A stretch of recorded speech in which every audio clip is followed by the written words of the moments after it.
The first power we have is understanding the truth. The truth of what this government and this state did historically in creating the atrocities in Palestine. Shame on Britain, shame on France, shame on every single imperialist power that set up that disgusting horror show in the first place. And all of the blood lies on their hands, not just since October, but for the last 76 years. And that is the strength that we have, right? Think about how much that government and its media has put into convincing all of us otherwise, not just in the last 9 months, but for the last decades. How much propaganda they have invested in Britain, in America, and all over the world, that Israel is a democracy and is the only democracy in the Middle East. It's disgusting. But the strength of our movement today is people can see through that.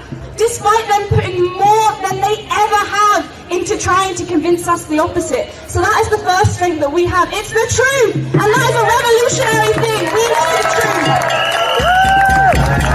We know the truth of what is happening. That this is not just a random aberration of humanity. This is the logical endpoint of imperialism. A system that bases itself on profit, which puts profit above human life. And they do it in Palestine, and they do it here. That is why the NHS is underfunded. That is why education is underfunded, because we live in a system that puts profit above all human life. This month, by the way, is 30 years since the genocide in Rwanda. An enormous massacre.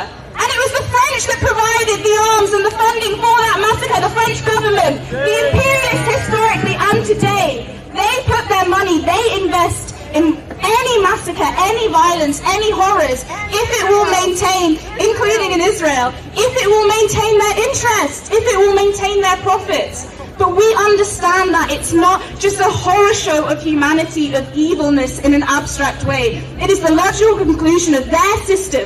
And if they will gamble this whole system and go that far to protect their interests, then we have no alternative than to tear that entire system down.